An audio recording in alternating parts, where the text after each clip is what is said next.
Okay, welcome to video number 14 of the Diaries of a Coronavirologist YouTube channel. Today is the 14th of April, and as usual, I want to start with a case count, but need to correct myself from yesterday. Every day I take these numbers from the Johns Hopkins tracking website, and yesterday it said there were over 2 million. Today it's telling me there are 1.97 million, so we haven't yet crossed that milestone of 2 million cases. Apparently there must have been an error that I saw when I looked at the website when filming the videos last night. We are, however, at 125,000 deaths now, so that has gone up from the number I reported yesterday. So my video tonight is going to build directly onto the last one. It's kind of the same topic, just split into two different videos with two different ideas. So if you haven't watched the previous video talking about spillback, might be useful stuff to build into this one, but hopefully this can also stand alone. So in the last video, I was talking about the potential that SARS coronavirus 2 may be able to infect animals, and an idea that that could then allow the establishment of reservoirs. That way the virus can hide out, not be infecting humans, and then could in future come back into the human population and cause a second wave. And tonight's topic is second waves. And I want to use some historical example, or an historical example of Spanish influenza to talk about second waves and to talk about the importance of social distancing. And just so no one gets jolted by it, I pointed out in my last video that I might record some of the discussion for tonight's video yesterday and then edit it into today's video. So I'm about to have a wardrobe change. So the idea of the second wave is that case counts can decline, but then can rebound. And hopefully we don't see that with SARS-2, but I want to talk about the fact that we could. So to use a historical example, I can talk about Spanish influenza from 1918. So this was an influenza outbreak of H1N1 influenza that occurred around 1918, although it is thought to have begun in Kansas in America, even though it is called Spanish flu. For those interested, the name kind of comes from the fact that during the war, a lot of people involved in the war didn't want to talk about the outbreak, whereas Spain, who were not involved in the war, did talk about it. So they got the misnomer of being from Spain. Now, this pandemic was extraordinary. It's thought to have infected, the virus is thought to have infected up to about 500 million people, which at the time was about a quarter of the world's population. And estimates suggest it may have killed between 50 and 100 million people. Obviously, there are a lot of confounding factors in 1918 that made this much more severe. But this virus, as well as being a good one to know about for the history of it, gives us a good example of how second waves can occur. So as I said, the virus was thought to have originated in Kansas, and there was a spike in cases in the early part of 1918, but then there was a decline in cases.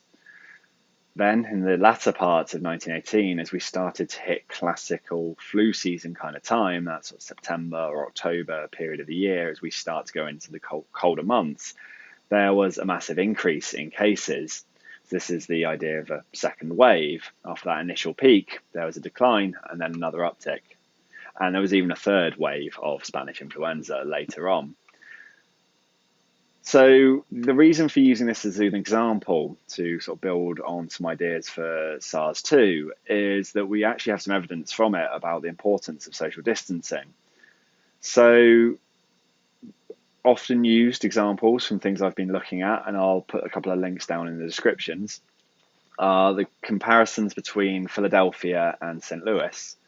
So in Philadelphia, the cases started to be detected around the end of September when this second wave was kicking off.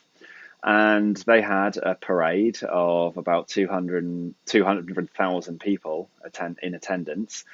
And they had a massive surge in cases and ran out of hospital space and all the things we're trying to avoid right now. By comparison, St. Louis enacted social distancing measures within a couple of days of detecting their first cases. So schools were closed, public gatherings were banned, and all these kind of things. And the death toll in Philadelphia was about double that per capita compared to St. Louis, suggesting those measures really were beneficial. What's more is St. Louis actually has a nice example of the power of social distancing, and that if you relax it too early, you can have a second wave within a city.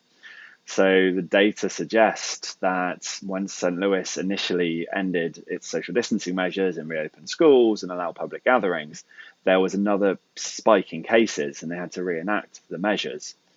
So viruses can hang around in a population, and as soon as we go back to interacting and having mass gatherings and all these kind of things, that can lead to a surge in cases, which is why it's important to be aware of this idea of a second wave and to look for ways to mitigate it. So the best way we can mitigate second waves is through vaccination, because social distancing can't go on forever, obviously. And vaccination is going to be the topic of my videos for the rest of the week. I think I might break it down into a couple of videos at least. So if we have a vaccine, we can start to hit much higher levels of immunity within the population and hit the appropriate herd immunity levels such that we really limit spread, because there just aren't enough people that are susceptible to have this explosive spread of the virus that we've been seeing. But the problem with relying on vaccines is that they're going to take a while to come to market. It's going to take 18 months to 2 years for them to be shown to be safe and effective. So in the meantime, we need to continue testing. I talked about testing in a previous video, but we need to keep tracking how many active cases there are so that we know if there is indeed a second wave occurring. And we need to get to a good idea of the serological data, so how many people have been infected and have antibodies that might be protective. There's a lot of instances of mild infections or even asymptomatic cases, and if those people develop a good antibody response and therefore develop some degree of immunity, then we may be a lot closer to the levels we require to achieve herd immunity, and therefore relaxing social distancing measures can be okay because herd immunity is in place to help prevent spread. But we need to keep testing. So even though there is good news coming out of various places around the world that case counts seem to be hitting plateaus, it is important that we stay vigilant regarding this virus. As demonstrated with Spanish influenza, relaxing social distancing measures too soon, as in St. Louis, can lead to a resurgence in cases and the requirement to put social distancing measures back in place. And I want people to be conscious of this, as we may go through a couple of ups and downs and some errors may be made in places. But hopefully if we keep testing and keep a good track on how many cases there are and how many cases there have been through the PCR and serology tests, we can really start to get back to normal. And as we continue to research in the lab and look for ways to vaccinate against this and to find antivirals and all these kind of things, that will get us closer to being able to protect ourselves should there be a second wave. So I just wanted to tackle some of these ideas because I think it might be something we have to deal with, that we may see some degree of going back to normal, but then maybe in winter months, or maybe if things go back to normal too soon, there could be some issues, and I just want everyone to be conscious of that.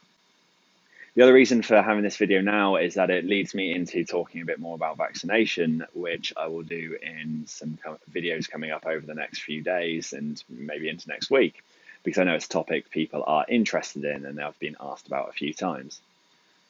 So as always, thank you for watching. Please keep subscribing and sharing and dropping likes and leaving comments if you are enjoying these videos. I do appreciate it. And as always, please stay safe, keep washing your hands and keep calm and carry on. We will get through this pandemic.